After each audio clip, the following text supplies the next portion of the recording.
You're listening to the #1 real estate podcast where we talk with real estate agents all across the world about their wins, losses, lessons, and stories so that we can help you win in your local market today. My name is Cody from Sheridan Street. I'm joined with my co-host and co-founder of the Real Estate Growth Academy, Vikram Deol. We have a very special guest for you today. We're so excited. Luke Andrews, how are you doing, my friend? I am doing amazing, fellas. So excited to be on here with you.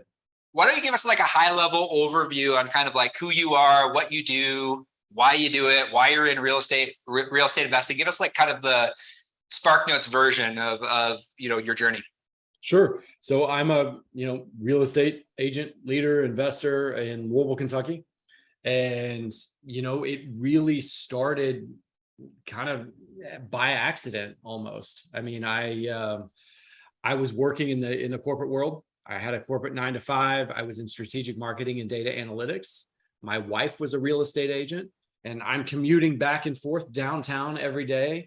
And she said one day, she was like, you're driving past all these places anyway. If you had your license, you could just stop and show houses on your way home. She wouldn't have to go out and fight rush hour traffic at 5 o'clock to go do a showing. So I got my license part-time and instantly fell in love. Like, it was just like this, it's awesome. It just fulfilled something that I wasn't finding in the corporate world. It allowed me to be entrepreneurial. It allowed me to get out and spend more time with people. And it allowed me really to sell and negotiate, which is something that I'm uber passionate about. And I was starting to get into real estate investing at that time. So I thought it was kind of an inside track. So my wife and I just started putting a plan together and said, okay, what do we need to do so that I can leave my corporate job in 12 to 18 months and go full-time in real estate? So we started that plan. We started working it in I think it ended up being, 17 months. And I was out the door. I love that story. I love people that talk about leaving their corporate gigs to actually do something. And it's interesting that you found something you loved, you created the plan and you stuck with it, because real estate's hard as hell. Mm-hmm. Like people think like, oh, I see $1 million listing. I see these agents driving Range Rovers and Lamborghinis and all this stuff, but that's not really how real estate is. So, for you to go from being a corporate person to 18 months later, being completely able to change your income, change your life, it's a story that's inspirational to a lot, because a lot of people get into real estate and they're full-time, they don't have anything else, and they can't make it, right? The attrition rate in real estate's insane, correct? Like, correct me if I'm wrong. It's outrageous. I mean, what's the stat that 95% are gone within 3 to 5 years? 87 to 95% is 3 to 4 years are out. So, we know each other from some mastermind groups that we're in. What are some of the things that you did right out the gate? Right. What are some of the things you did right out the gate to make you super successful? Because right now, dive in and tell us a little bit about what your business looks like and how you operate it. And then tell us what you did to get successful out the gate. So right now I have, I am doing some production still, cool. But a big focus of my business is on developing my team. So I've got 21 agents that I'm leading and mentoring on a daily basis. Most of those are brand new to the industry agents. Okay. And so I spend a lot of time trying to help them get up and running, trying to help make them successful, trying to help them see what being an agent actually is. And like you talk about, everybody sees it on $1 million listing, and nobody really understands what does it actually take to get to that level and that point. What do you mean, like door knocking and prospecting and having a schedule, stuff like that? I mean, it's all of those things. I mean, one of the key things that we're working on is, how are we competing in today's market? It's almost like having a little coach who's right there all the time that can help you go through this stuff. Like I said, we're trying to help them develop on a daily basis, because we're not in a coastal market. I mean, I'm in Kentucky, where the average home price is $250,000. So, we're not. You guys are balling off of you're like Newport Beach sales agent. You sell one house and you're chilling on the beach for the rest of the year because you sold a $10 million house, correct?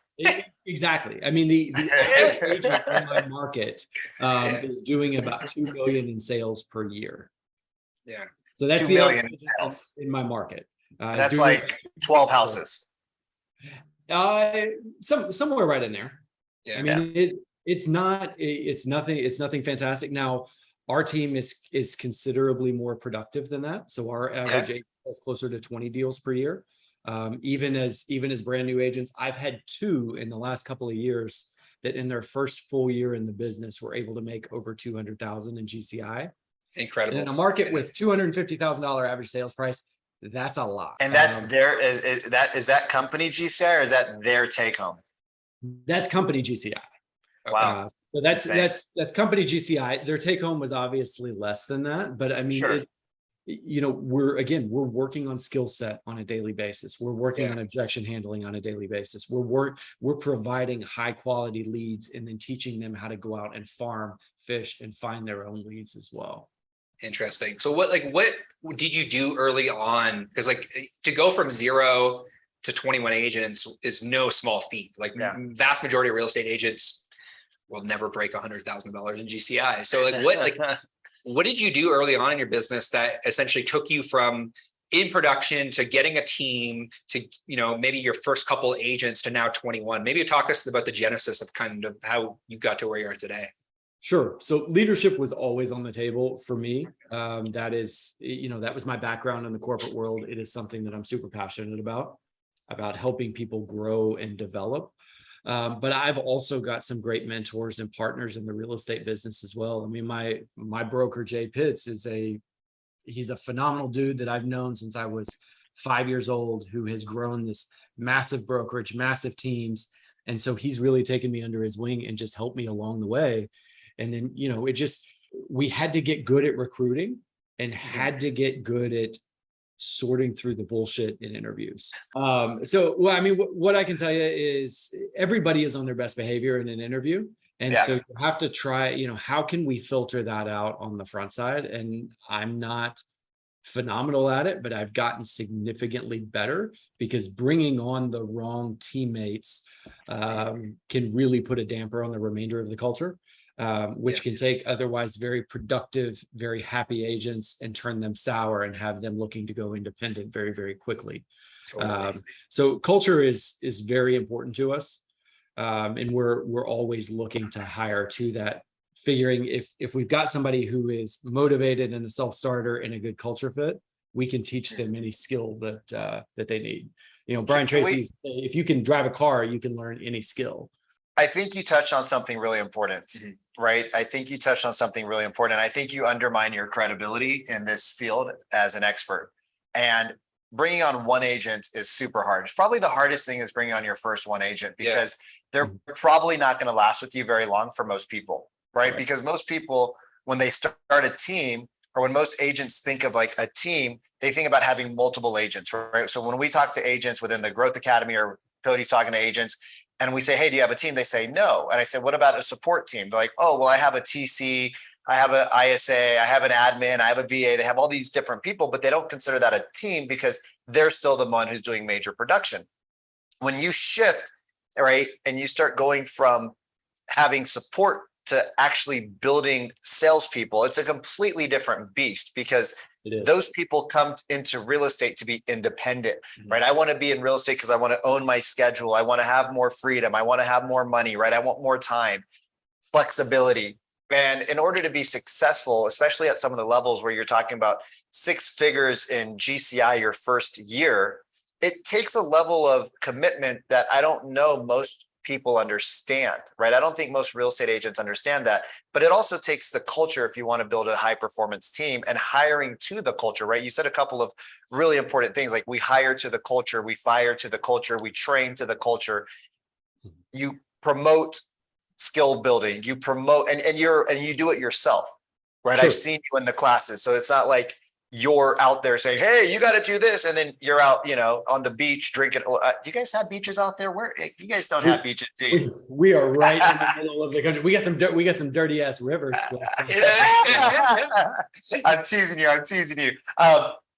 But when you say you hire to the culture, you follow Brian Tracy, right? I know how good you are at taking care of people because I see how you behave within our own group and I see how you react and respond and like the love that comes from you.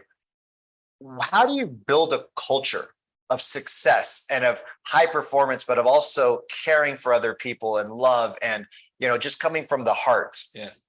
Well, so what I can tell you, the struggle for most people building a team, and this is an area that you have to get past.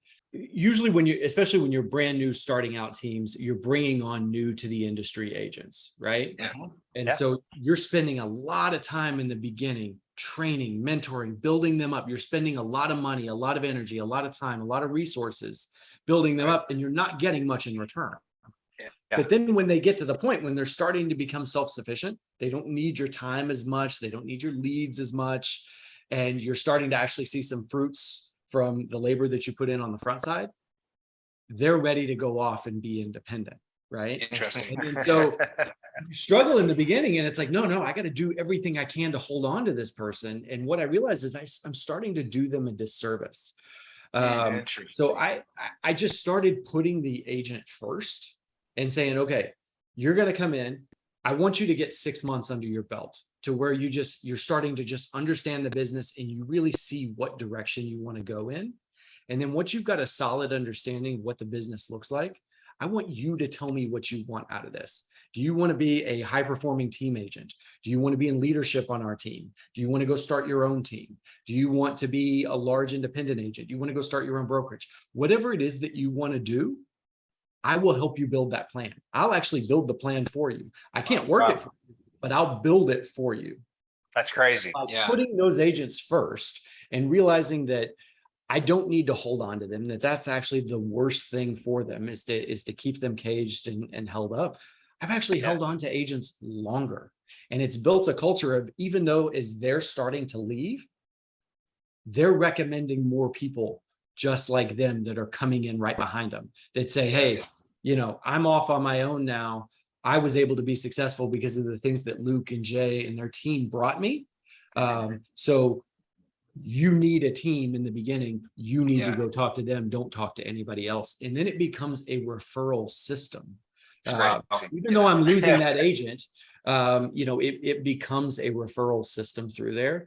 And that's been really important. And that has helped us build to the level where we are right now.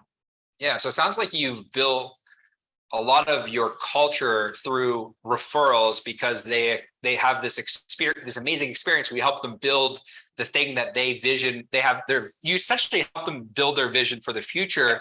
What I'm really curious about is how did you find those first couple of agents? Because I think that when I speak to a lot of agents, they really struggle. Like I said, they're like, a lot of agents are never going to build a 15, 20 person team, let alone become a broker, because they don't know how to find the right people. So in your early days, you said that you made some mistakes in regards to hiring. I'm curious to know I'm still making mistakes. Yeah, we all make mistakes. We have large teams, but what are some things that local agents that may have an admin wanting to bring on a buyer's rep or a listing agent or wanting to scale out their team, what are some things that they should be considering and looking for in their first couple of hires?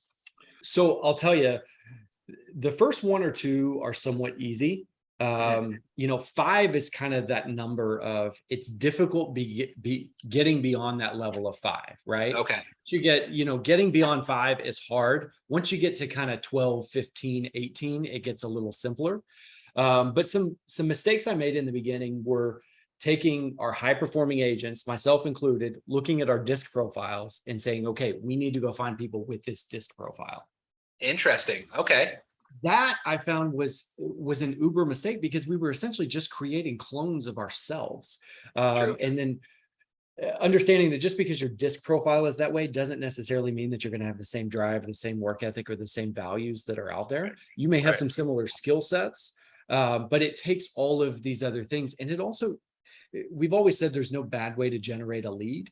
There's no bad way to do this business. You can be really focused on investors or really focused on sphere or only leads or a combination of all of it.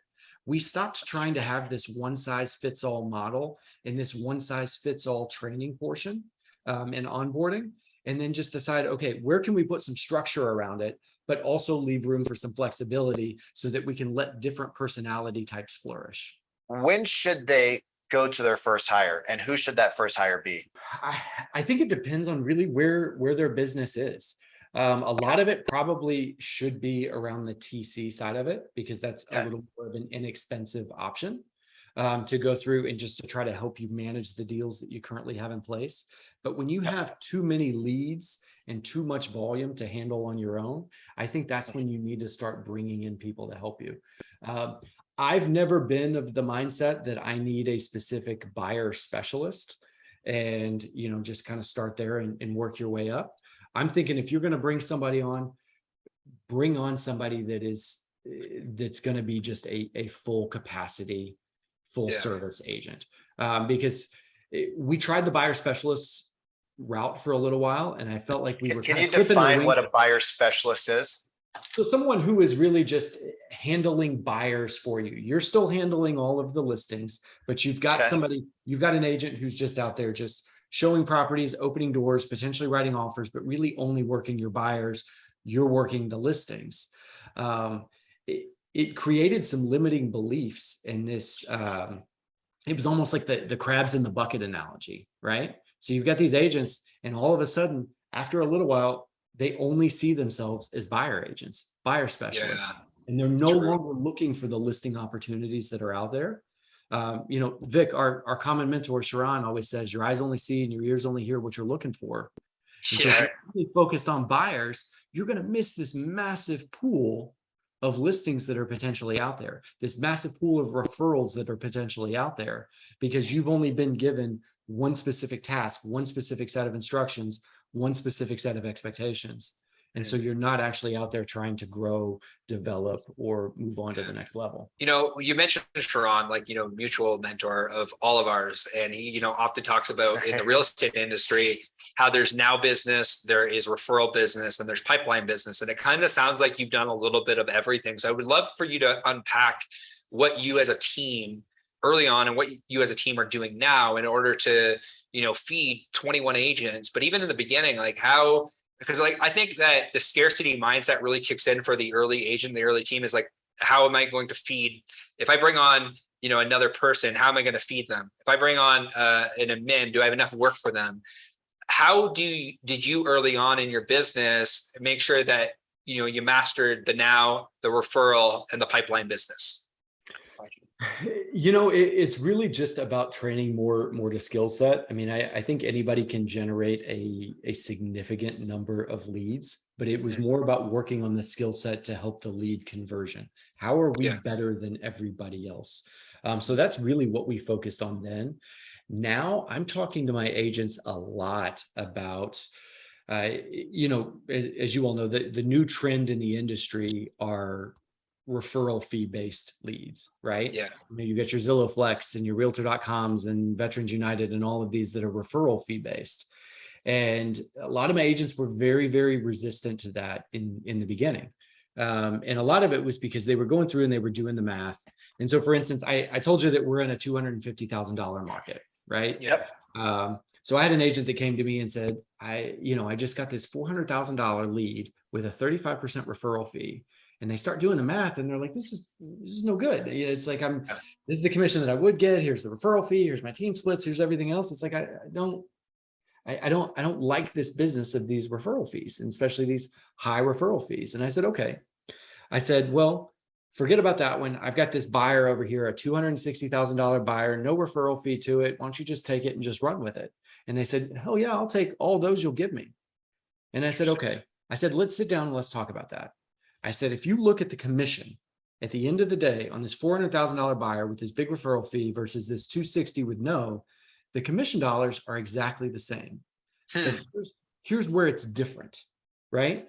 So in 3, 5, 7 years, when they go to upgrade and they call you back, instead of listing a $400,000 house and buying a 700, you're listing a 260 and buying a 400. Right. And then if we are the combination of the 5 people that we spend the most time with, $400,000 buyers hang out with other $400,000 buyers. $260,000 buyers spend time with $260,000 buyers. Both good, but which referrals do you want? The referrals that, oh, by the way, don't come with that high referral fee, right? So they're doing the math, but they're doing the wrong math. And so what I need them to look at is we need to build your sphere of influence as big as we can and as quick as we can. And new agents, even that are independent, especially those that are independent and they're brand new to the business, don't hate on these referral fee-based leads. These are the best leads that they can get, because the traditional, the old pay for play, that money's going out of your pocket, whether you close 10 deals or whether you close 0 deals. Yeah. You need to reduce your overhead as much as absolutely possible. This is a way to do that. This is a way to build your sphere of influence at virtually no cost. And the only cost comes after you already get paid. Yep. If, what do they say, that 10% of our sphere comes back in transactions each and every year? Yeah. So, if you've got 100 people in your sphere, you should get 10 transactions. Well, if that number is going to be true, why don't we want to grow that sphere number as large as we can possibly get it, as quickly as we can possibly get it? These referral fee-based leads are the best way to do that. Do they have some challenges and flaws? Absolutely they do. But you know what? This is it's easy money, and it's money that's coming in on the top line, and it's saving you on the costs going out on the front side. And for new agents, that is so, so important. That's going to keep you afloat, because the fewer expenses you can have, the more likely you are to beat that statistic of being out of the business in 3 to 5 years. When I had my team, I would spend somewhere between $20,000 to $40,000 a year. A month in our prime on Zillow and on buying leads and on, generating traffic for our team. These referral based leads were just starting, and we had the same conversations. My team members would say, dude, Vic, we're not going to make as much money. And I was like, real estate agents are so busy showing homes. They're so busy taking care of contracts. They're so busy taking pictures, running around, putting clients calling 24 hours a day, that they can never get the blind. It's like a horse. They only see the path in front of them. They don't see outside. And a lot of people ask, like, how'd you get into the higher price points? I said, I paid to be around those people. Yeah. Right. And one of the things that you said is that you're paying up front to be around the sphere of people you want to be with. So it's actually not a cost, it's an investment. And a lot of real estate agents don't see costs as investments, right? They're like, oh, well, this is a marketing cost. And I said, is it a cost or an investment? If you don't do anything with the marketing, yes, it's a cost. But if you're taking that and you're regaining something from it, it's an investment. Like, people don't want to. I remember when I hired my first team member, Luke, this was like 2013. I was in Seattle, so our price point were very different, but we were crushing it. And I told my mentor, I'm like, I hate this paperwork. I hate all of it. And Cody can attest, because we've been working next to each other for 4 weeks. I don't like doing it. And I hired somebody, and everybody in my office was like, you're an idiot. You're an idiot. I started paying for Zillow. You're an idiot. You're an idiot. 3 years later, we are just annihilating the office. And people are like, oh, how'd you do it? I was like, I'm an idiot. Why would you want my advice? Right. And like, the stuff that you say is super interesting. I'd like to switch gears a little bit. I got actually 2 questions for you. One is a yes or no. Do you think most teams, because they come from a scarcity mindset, do you think what their goal is that they don't actually want to teach them the skills to hunt? They just want to teach them the skills to reel in the fish, right? So they teach them just enough on the phone that they can have a conversation, but they don't teach them the actual skill sets to geofarm or door knock or prospect for their own leads. Yes. I agree. I agree with that 100%. Yeah, and I agree with you on that too, because I have friends that are doing huge numbers and their team members don't know how to do it. And even my team, who I thought I taught when I got out of the business, 2 of them did really well. And my top guy ended up falling off a cliff, which brings me to my second question. Is mindset more important or skill set? Mindset. Well, I was going to say, I think skill set can be taught. But I think mindset is more important. And I say that just to kind of reiterate something I said earlier, that there's no bad way to do this business, that everybody does it a little bit differently. So I think the skill sets can be varied. and they can be different. I've got some agents who are very aggressive and kind of in your face, that old prototypical salesperson. I've got others that are they're very meek and kind of stepped back a little bit, and they both do extremely well. So, but their mindset is all about success and about the fact that they will succeed, they will get done what they need to get done, they will achieve their goals. So to me, it's mindset over skill set. So when you say mindset over skill set, how do you, like, training skill set makes sense, like scripts, practice, role plays. How do you train for mindset? It's hard. There's a lot of building the agents up. And some of it is skill set based on the backside, is looking to see where they have some deficiencies and helping them build those up, because obviously competence drives confidence. And then just confidence out there in the marketplace is really what helps them succeed. So there is a combination of both, but it's about building them up on the backside, and it is about just reinforcing some of the skill sets and some of the areas of deficiency. And it's not always an easy thing to do, and it's a little more on the subjective piece. But it's something that we focus on and work on a regular basis, with one-on-ones, regular touch bases, regular meetings, all those things. So what does that look like? Like, when you say you work on that, like, what is a one look with Luke look like when he's training his agents on mindset or skill set? It's different per agent, especially on the one-on-one basis. Like I said, we tried the one size fits all in the beginning.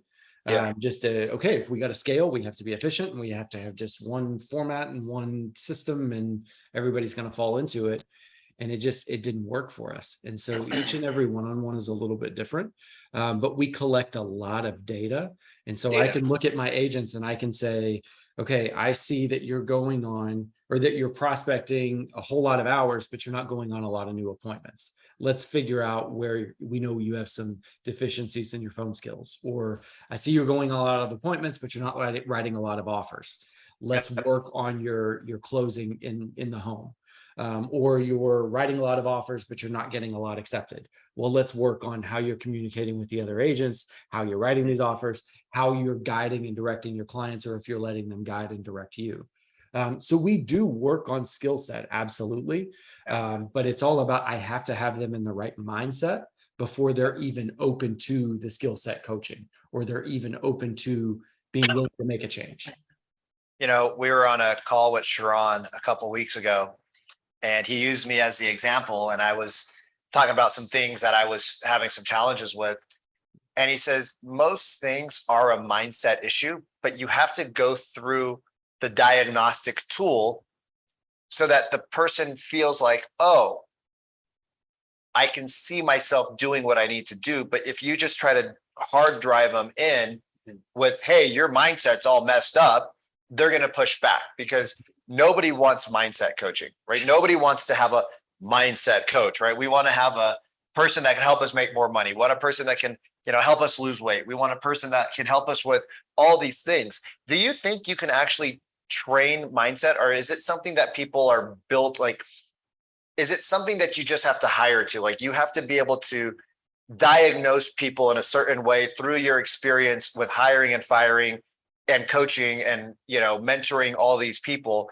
Can you actually, do you think that everybody can be successful? I don't think that everyone can be successful. Question, I don't know that you can completely train to mindset, but I think you can cultivate it if the person is right for it. They do have to have somewhat of a love and a passion for what they're doing. Otherwise, they're not going to do the work. And you have to find ways to keep them motivated, to keep it interesting, especially for real estate agents. I mean, we get distracted so easily with the new shiny. Exactly. Right. Is there a squirrel around there? Where? So we constantly have to be re-stimulated. And so that's really what we're working on. And I think, we have to cultivate that mindset, and we have to continuously cultivate their attitudes. And we do that a lot through building small skill sets at a time. We don't try to tackle too much, because it can be like drinking from a fire hose in the beginning. They get overwhelmed. They don't have success early on. You need to get a new agent. you need to get a quick and easy deal knocked out for them so that they get some success, get some excitement, and get some momentum. What is the speed that you have found? Because 21 agents is, I mean, that's an accomplishment in itself. 5 agents is one agent is accomplishment. So to have 21, how fast should new team leaders that are looking to build a team, how fast do you think what's the speed that somebody should get a new deal? I think getting them a contract accepted in the first 2 weeks is insanely important. After we go through our onboarding lasts, anywhere from 10 to 21 days, depending on how quickly they go through it. But beyond that, I think they need to have something under contract within 2 weeks. I can tell you, we have an agent now. In his first 9 weeks, he had 8 closed and pending deals. That's incredible. And it was in how many weeks? In 8 weeks. He had 9 weeks, 8 closed and pending. And that's after your 21-day training. That's correct. I think he actually knocked it out in Damn. about 7 days because he was chomping at the bit, ready to get going. Yeah. Brand new to the industry. Now he had some sales experience. He was selling copiers to businesses. That's a hard gig. He had some hustle. He had some grit. He had some people skills. But he was chomping at the bit, ready to roll. He got out there. He did it all through leads, and he just hustled his ass off, picked up every phone call that he could. He made every phone call that he could. Yeah. And he didn't let no stand in his way. He just kept making the calls until he got out there, and he got better. He figured it out as he went along. You have to have that person that is willing to be somewhat of a problem solver. And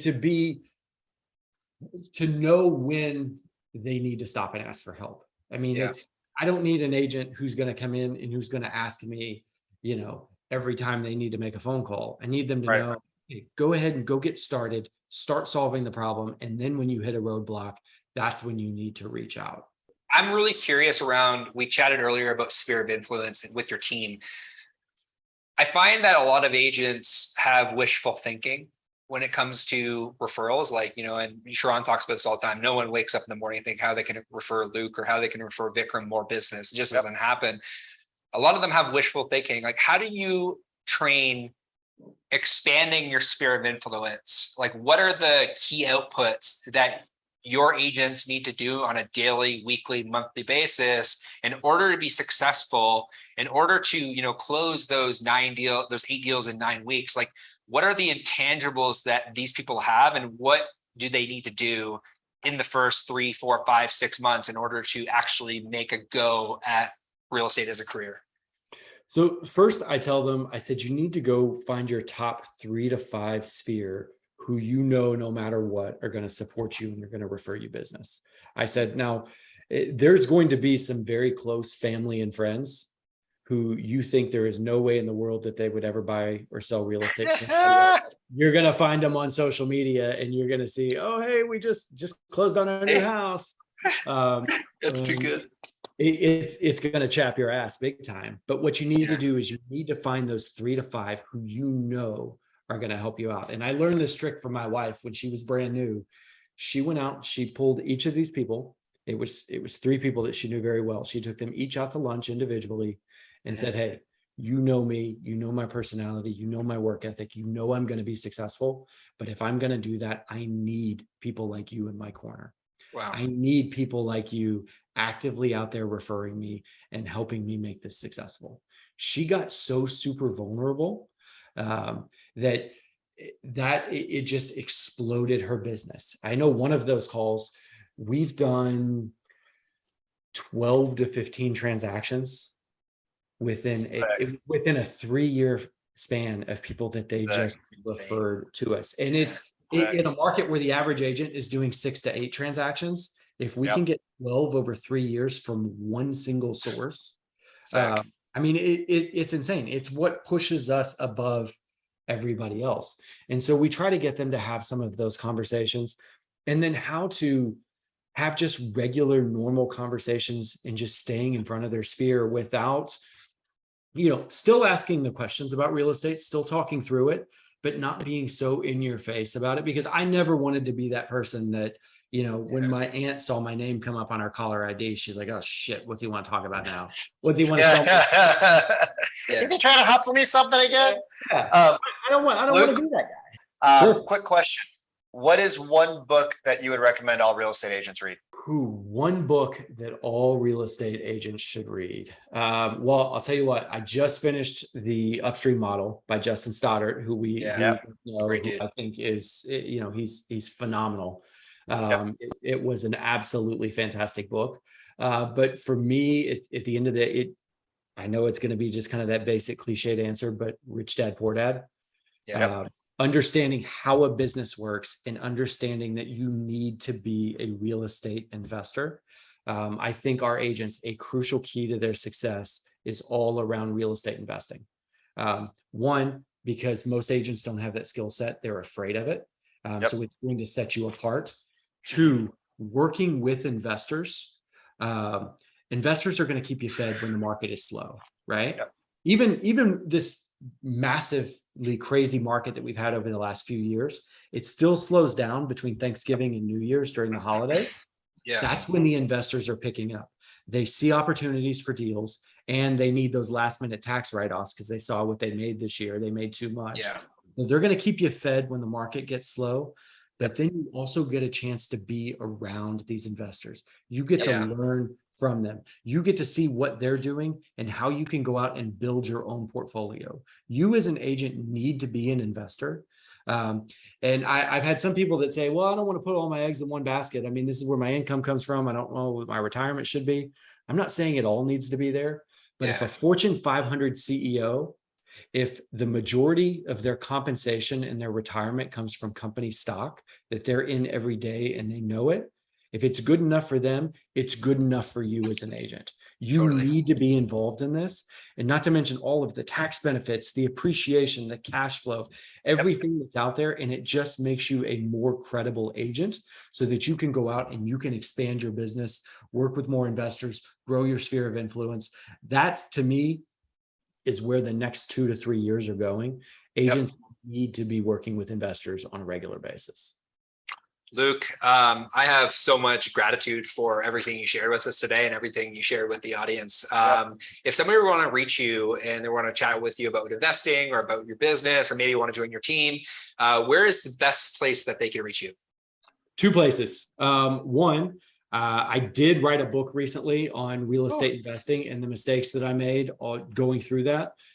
It was something that I was considering just self-publishing on Amazon, having it as an additional income stream.